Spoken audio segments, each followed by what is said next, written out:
우리 사람마다 인생을 살아가면서 큰 일을 계획하기도 하고 또 계획 없이 큰 일을 만나기도 합니다. 큰 일에 대한 또 정의는 사람마다 또 다릅니다. 내게는 큰 일이 다른 사람에게는 작은 일일 수도 있습니다. 그러나 모든 사람이 그 일을 작은 일이라고 생각해도 내게 있어서 큰 일은 역시 또 큰 일인 것입니다. 그래서 우리는 큰 일을 어떻게 처리했느냐에 따라서 성공했다고 말하기도 하고 또 이제 실패했다고도 말하기도 합니다. 그래서 오늘 본문을 보면 우리는 눈물을 흘리면서 또 슬픔에 잠긴 채로 금식하면서 기도하는 한 사람을 만나게 됩니다. 이 사람은 이스라엘의 역사를 바꾼 느헤미야라는 사람입니다.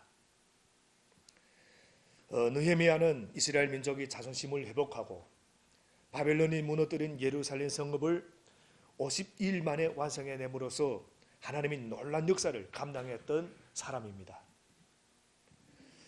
그런데 재미있는 것은 이 느헤미야는 선지자도 예언자도 제사장도 아니었습니다. 그는 정치인이었다는 것입니다.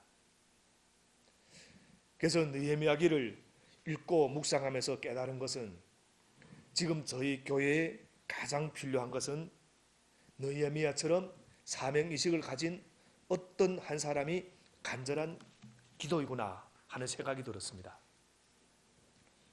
오늘 저는 이 자리에 있는 여러분에게 도전을 주고 싶습니다. 느헤미야처럼 무너진 성벽을 바치는 한 사람과 다시 세우게 하시는 한 사람이 여러분 가운데서 많이 나왔으면 합니다. 그리고 느헤미야처럼 공동체를 위하여 이런 애절한 기도를 하시는 분이 고베동북에 많이 나타나기를 바랍니다. 그럼 구체적으로 오늘 본문이 역사적 배경을 간단히 설명하고 느헤미야 기도는 어떠했는지 그리고 어떤 기도가 하나님이 기뻐하시는 기도인지 우리 함께 나누겠습니다. 우리 1절부터 4절을 우리 함께 읽어보겠습니다. 1절부터 4절 말씀. 하가라의 아들 느헤미야가 한 말이다. 20년 기슬 6월 내가 도성수산에 있을 때에 나의 형제 가운데 하나인 하나니가 다른 사람들과 함께 유다에서 왔기에 이리로 사로잡혀 오지 않고 그곳에 남아있는 유다 사람들은 어떠한지 예루살렘 형편은 어떠한지를 물어보았다. 그들이 나에게 대답하였다. 사로잡혀 오지 않고 그 지방에 남은 사람들은 거기에서 고생이 아주 심합니다. 업신여김을 받습니다. 예루살렘 성벽은 허물어지고 성문들은 다 불에 탔습니다. 이 말을 듣고서 나는 주저앉아서 울었다. 나는 슬픔에 잠긴 채로 며칠 동안 금식하면서 하늘의 하나님께 기도하여 이스라엘 백성이 포로 귀환은 3번에 걸쳐 진행이 되었습니다. 포로 생활 70년 만에 돌아온 그 1차 포로 귀환자들이 고국에서 제일 먼저 한 일이 바로 예루살렘 성전을 회복하는 것이었습니다. 자신들의 삶의 터전을 일구는 것보다 무너진 성전 회복을 제일의 사명을 알고 스룹바벨을 중심으로 성전을 다시 지었습니다. 그것이 그 유명한 또 스룹바벨 성전입니다. 그러나 그들이 삶은 여전히 힘들었습니다. 예루살렘을 둘러싼 성벽 또한 무너져서 주위의 이방 민족이 침입에 시달리는 등 불안한 삶이 계속해서 되었던 것입니다. 그래서 이러한 상황은 1차 포로 귀환으로부터 90여 년이 지난 3차 포로 귀환 때까지 계속되었습니다. 그래서 우리가 예루살렘 성전을 스룹바벨 중심으로 지었습니다. 그럼 우리가 모든 것이 다 행복한 삶을 사는가 했더니 그렇지 않고 90년 동안 이방 민족의 그 침입 때문에 계속 고통을 겪었다는 것입니다. 그래서 오늘 보면 2절을 보면 그 페르시아의 고위 관리였던 느헤미야를 그의 동생 하나니 일행이 찾아옵니다. 그래서 느헤미야는 하나니와 그 일행이 수상궁에 도착하자마자 포로 귀환자들이 그 형편을 묻는 것입니다. 지금 예루살렘에 돌아갔던 그 포로 귀환자들이 지금 어떻게 살고 있는가? 이 말씀은 느헤미야가 그들의 형편에 관심이 아주 깊었다는 것을 뜻합니다. 느헤미야는 동족이 어려운 형편에 관심이 있었기에 그 형편을 물을 수 있었고 또 그들의 문제를 가지고 하나님께 기도하게 됩니다. 그럼 우리가 다시 한번 생각해 보면 지금 느헤미야에게 가장 중요한 기도 제목이 무엇이겠습니까? 그렇게 동족에 관심 있고 하면 두말할 것도 없이 폐허가 된 자기 고국으로 돌아가서 무너진 성벽을 다시 쌓는 것입니다.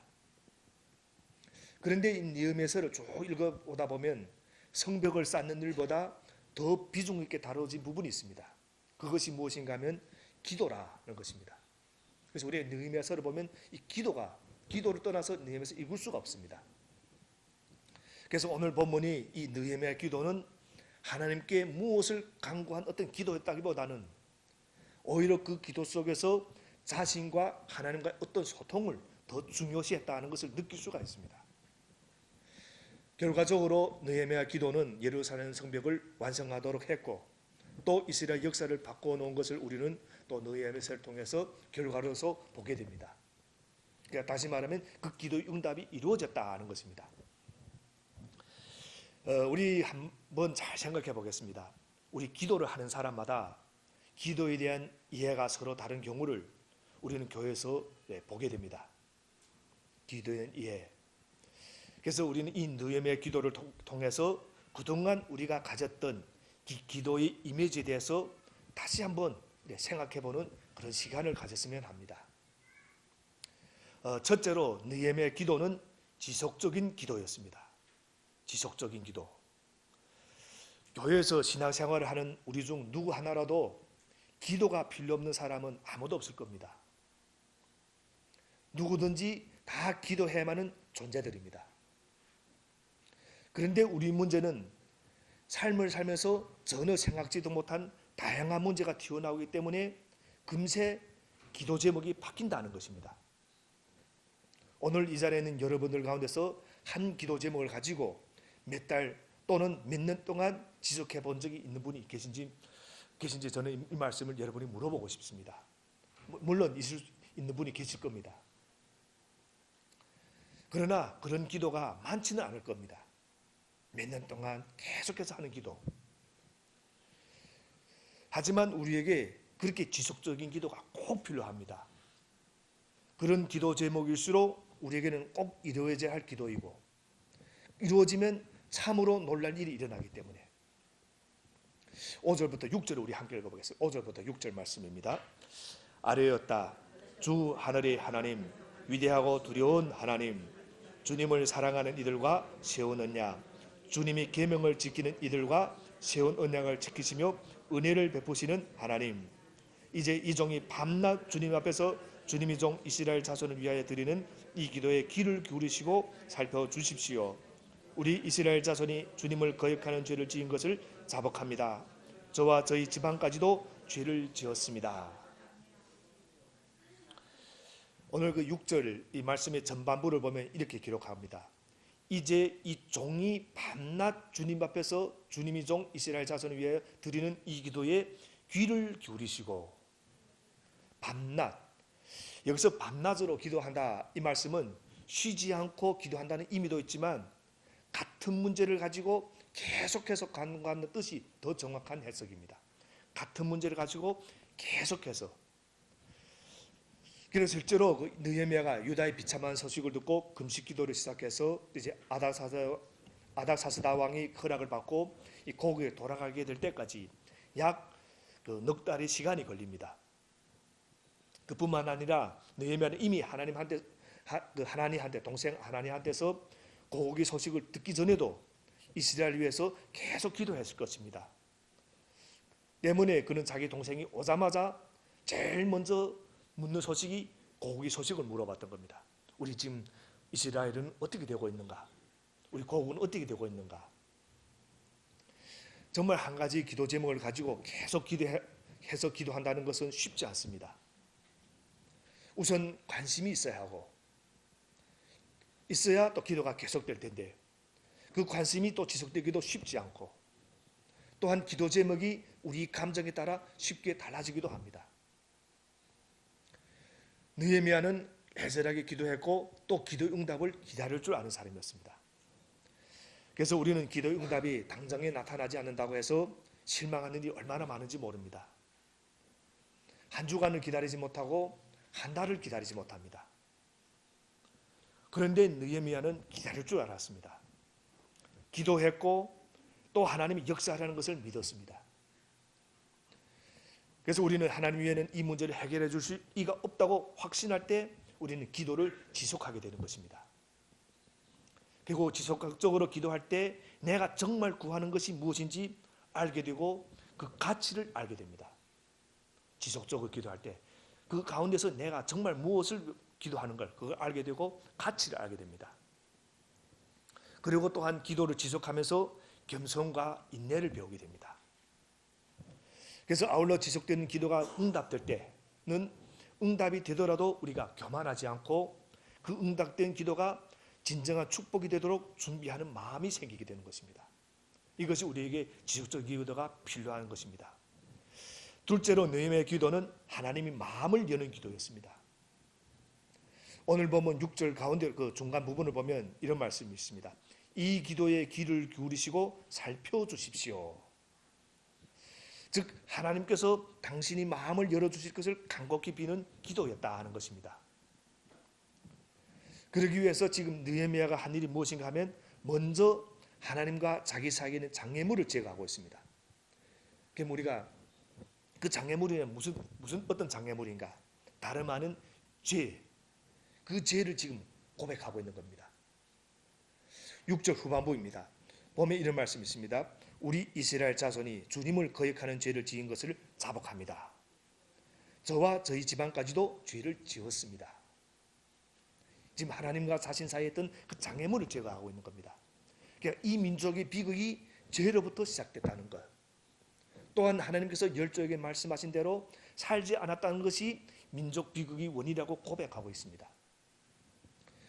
솔직히 말해서 느헤미야는 영적인 사람이었지만 현실을 무시하는 그런 맹목적인 사람이 아니었습니다.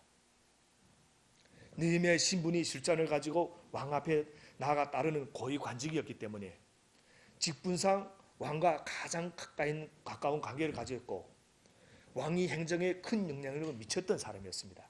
우리가 단순하게 술을 맡은 관원이면 우리는 그저 그런 관계를 생각하고 싶은데 사실은 그때 당시 이 술을 맡은 관원이가 가장 높은 지위에 있었습니다. 왜냐하면 왕위가 가장 신뢰하는 사람이었기 때문에. 왜냐하면 술을 가지고 그 술을 마시려면 자기가 가장 신뢰하는 사람이 따라주는 그 술을 마셔야 되기 때문에. 그렇기 때문에 국내외 정세를 잘 분석하고 왕위 행정에 큰 영향력을 미쳤던 사람이었습니다. 그렇기 때문에 그런 느헤미야가 이제 이스라엘 민족이 패망의 원인을 어디다 놓았는가? 죄로 죄에 초점을 맞췄고 또 그 죄를 자복합니다. 그러니까 죄는 하나님과 우리 사이를 막는 장애물입니다. 죄를 찾을 때 내 입장과 또 내 시각에서 찾으면 우리는 이 죄를 찾기가 힘듭니다. 내 시각, 내 입장에서 찾으면. 왜냐하면 자기를 합리화하기가 쉽기 때문에. 우리는 죄를 찾을 때 꼭 하나님 관점으로 찾기를 바랍니다. 하나님 관점. 스스로 잘했다고 생각했던 부분도 하나님 관점에서 보면 죄가 될 수가 있습니다. 그래서 오늘 많은 사람들이 문제의 원인을 어디서 찾는가? 밖에서 찾습니다. 누구 때문에 그럽니다. 누구 때문에 내 인생이 이렇게 됐고 누구 때문에 이렇게 됐고. 그런데 느헤미야는 문제의 원인을 자신이 조상과 열조에게 찾았고 동시에 자기 자신에게서도 그 원인이 있음을 고백합니다. 7절 말씀입니다. 우리 7절 말씀 함께 읽겠습니다. 우리가 주님께 매우 큰 잘못을 저질렀습니다.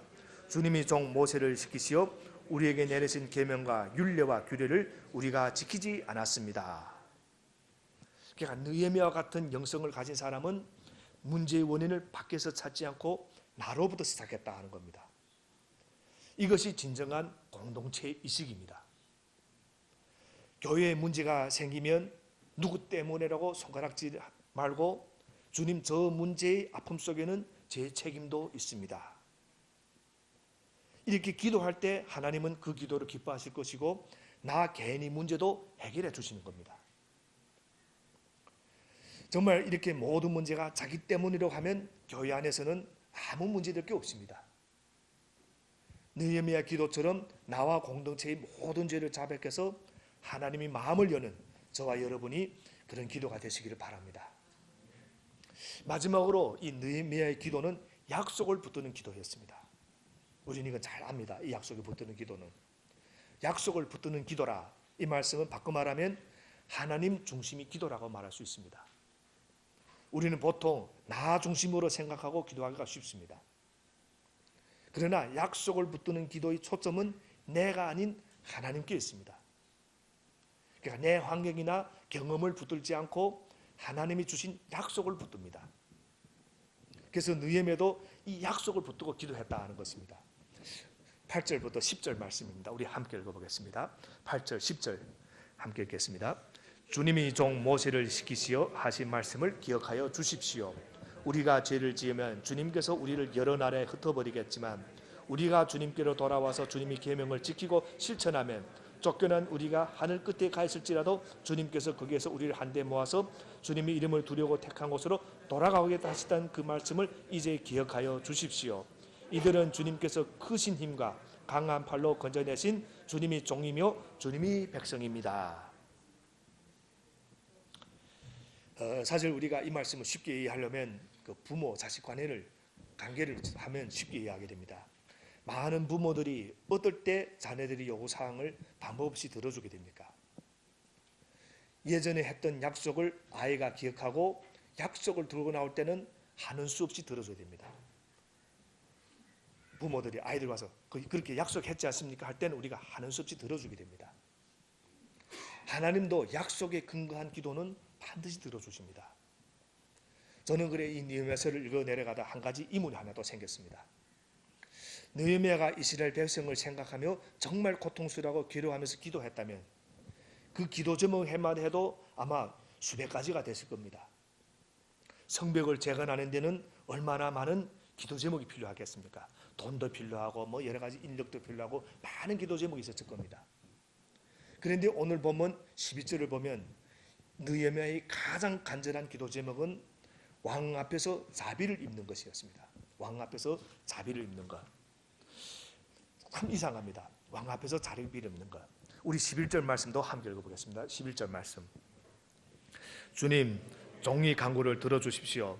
주님이 이름을 진심으로 두려워하는 주님이 종들이 간구에 귀를 기울여 주십시오. 이제 주님이 종이 하는 모든 일을 형통하게 해 주시고 왕에게 자비를 입게 하여 주십시오. 그때 나는 왕에게 술잔을 받들어 올리는 일을 맡아보고 있었다. 당시 가장 큰 권세를 쥐고 있었던 통치자로부터 은혜를 입어 고행에 돌아가라는 허락을 받아서 황폐한 고기성을 재건할 수 있게 해달라 하는 기도입니다. 그런데 우리는 이 11절 마지막 부분에서 그가 왕에게 술잔을 받들어 올리는 하고 있었다. 이 사실을 근거해서 느헤미야는 사실은 아닥사스다 왕 앞에 언제나 출입이 가능한 또 왕과 가장 가까운 신하 중에 한 사람이라는 사실을 확인할 수 있습니다. 그러면 보통 우리가 상식적으로 생각해서 별로 꺼리지 않고 그냥 왕에게 들어가서 이야기할 수도 있었습니다. 하나님 우리 지금 내 고향에 이렇게 있는데 이렇게 알 수가 있었습니다. 그러나 그는 그 전에 먼저 기도합니다. 11절의 기도를 간단히 풀이하면 이런 기도가 됩니다. 하나님, 왕의 마음이 저를 향하여 움직여 가지고 제가 지금 하려고 하는 일에 그가 동의할 수 있도록 하나님이 그의 마음을 준비시켜 주십시오. 하나님이 그 마음을 준비시켜 주십시오. 즉 그는 하나님께서 왕의 마음을 움직여 주시도록 기도했다 하는 것입니다. 여러분, 우리 모든 인간사는 사람을 어떻게 다루냐에 따라서 그 성공의 여부가 결정됩니다. 인간사, 인간의 일은 결코 인간관계를 떠나서는 생각할 수가 없습니다. 그래서 모든 일이 실패는 궁극적으로 인간관계의 실패에서 기인합니다. 그래서 우리 현대 심리학이나 경영학은 인간관리의 지혜와 기술을 터득하는 일에 많은 이런 관심을 기울이고 있습니다. 그러나 성경은 이 모든 세상적인 방법보다 훨씬 탁월한 인간 경영의 방법을 우리에게 가르치고 있습니다. 그 방법이 무엇인가 하면 기도라 하는 것입니다. 그래서 우리는 기도로서 내가 관계하고 있는 사람들의 마음을 움직일 수가 있습니다. 그래서 이미 느헤미야는 아닥사스다 왕의 영향을 받고 있고 영향을 주는 아주 가까운 사람입니다. 그런데도 아닥사스다 왕에게 자비를 입는 것이 가장 큰 기도 제목이 된 이유가 있었습니다. 그때 당시 그 아닥사스 왕은 예루살렘 성이 건축되는 것을 평소에 아주 못마땅하게 생각하던 사람이었습니다. 그래서 느헤미야 앞에 있는 에스라가 그 앞에 있는 에스라서를 보면 이런 말씀이 있습니다. 에스라서 4장 21절을 보면 그러므로 경들은 그들에게 명령을 내려서 일을 중단시켜라. 다음에 내가 다시 명령을 내릴 때까지 그들이 성읍을 재건하지 못하도록 하여라. 그러니까 느헤미야가 예루살렘 성을 재건하기 이전에 먼저 예루살렘에 들어왔던 사람 가운데 답은 예루살렘은 그 성을 건축하려는 어떤 움직임들이 있었다 하는 것을 알 수가 있습니다. 그러나 이 소식을 들은 이 아닥사스다 왕은 성을 건축한 일을 무력으로 막게 했습니다. 못 건축하게 했습니다. 그런데 지금 느헤미야는 왕에게 들어가서 예루살렘 성을 건축한 일을 허락해 주실 것을 지금 요청하고 있는 것입니다. 왜냐하면 자칫 잘못하면 어떻게 될지 알 수가 없기 때문에. 그러나 느헤미야는 하나님께서 사람이 마음을 변화시킬 수 있다는 사실을 믿었습니다. 그래서 느헤미야는 약속을 지키신 하나님을 믿었기 때문에 하나님께서 왕의 마음도 움직여 주시고 아닥사스다 왕이 내렸던 명령도 철회하게 할 것이라는 것을 알고 기도했던 것입니다. 여기서 우리는 한 가지 배워야 할 교훈이 있습니다.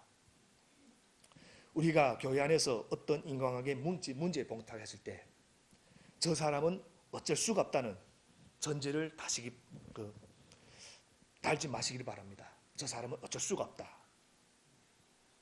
하나님이 그 사람의 마음을 움직일 수 있다는 사실을 믿는다면 우리는 어떤 사람도 움직일 수 없다는 이 불가능을 전제할 필요가 없는 것입니다. 불가능한 사람도 변할 수가 있습니다. 저 자신도 그 불가능한 사람 중에 한 사람이었습니다. 저 자신도. 그래서 우리 힘으로는 당신들이 남편을 움직일 수가 없습니다. 하나님께서 남편이 마음을 움직여 주시도록 기도해 하기를 바랍니다. 또 우리 힘으로는 당신 아내를 움직일 수가 없습니다. 하나님께서 당신 아내의 마음을 움직여 주시도록 기도하시기를 바랍니다. 또 당신의 힘으로는 당신 자녀들의 마음을 움직일 수가 없습니다. 하나님이 그 자녀의 마음을 움직여 주시도록 기도하시기를 바랍니다. 사실상 수많은 인간관계에서 우리는 어쩔 수 없는 상황에 부딪힐 때가 많이 있다는 사실을 이 자리에 있는 분들은 누구나 부인할 수 없을 겁니다. 그러나 우리는 이러한 인간관계에서 문제점들을 해결할 수 있습니다. 우리는 기도로서 사람을 움직일 수 있기 때문에. 그리고 이 자리에도 이런 체험을 하신 분들이 계실 겁니다. 제가 확신할 수 있습니다. 여러분, 저도 재직회도 그렇고 당회에서도 그렇고 저는 목사의 당회에 들어가서 우리 장로님들과 여러 가지 인원을 하게 됩니다. 그리고 제가 계획하고 기도하면서 계획했던 것들이 있습니다. 그러나 제가 가서 얘기를 할 때 저는 기도를 합니다. 기도를 하고 이 문제가 하나님 뜻이면 장로님들의 마음도 움직여 주시고 그 계획이 이루어지게 해달라고. 그러나 하나님 뜻이 아니면, 지금 아니면 반대로 와도 저는 내려놓을 수 있습니다. 그래서 저는 이 반대를 하는 장로님들이 반대를 하시면 하나도 추진 안 합니다. 왜냐하면 때가 아니라고 생각하기 때문에. 그리고 또 그것이 내 생각이 될 수도 있고 하나님 뜻이 아닐 수도 있기 때문에. 이런 것들이 우리가 확신할 수 있는 겁니다. 하나하나 내려놓을 수 있고, 내가 아무리 정력을 들이고 아무리 정성을 들여서 계획했던 계획이라도 내려놓을 수가 있습니다. 이것이 말하면 기도를 해야 하기 때문에. 그래서 우리가 어떤 큰 일을 시도할 때마다 이 사실을 꼭 명심하시길 바랍니다. 그리고 여기서 한 가지 더 보충할 것이 있는데, 우리가 믿음으로 기도하며 하나님을 신뢰하는 삶을 산다는 것은 무계획적으로 살아간다는 것이 의미하는 것이 아닙니다. 꼭 기억하시면 무계획적이 아닙니다. 우리는 신앙생활을 하면서 잘못된 두 개의 극단에 빠지기 쉬운데, 한 가지 극단은 기도하지 않고 마음대로 계획하는 것. 또 한 가지 극단은 기도는 열심히 하는데 계획이 없이 모든 일을 취질하는 것입니다. 그래서 이 두 가지는 다 잘못된 극단들입니다. 느헤미야는 기도하면서 계획했다. 그래서 오늘 말씀을 정리하겠습니다. 교회에서 우리는 이런저런 제목으로 많은 기도를 드릴 수 있습니다. 하지만 지금 고베 동북에 가장 필요한 기도는 느헤미야의 기도가 아닌가 싶습니다. 지속적으로 드리는 기도해야 하고, 하나님의 마음을 열 수 있는 기도를 드려야 하고, 약속을 붙드는 기도를 드려야 할 줄로 믿습니다.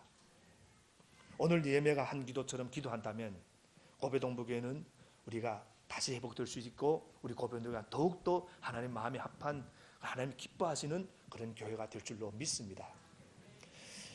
지금까지 나 중심의 기도를 드렸다면 이제 우리 기도 모습을 바꾸기를 원합니다.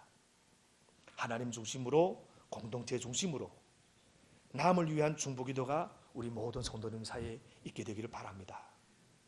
그럴 때 하나님께서는 우리가 기도하는 것은 물론 기도하지 않는 것까지도 알아서 응답해 주실 겁니다. 이런 축복을 누리면서 평생 기도하시는 저와 여러분의 삶이 되시기를 주님의 이름으로 축원합니다.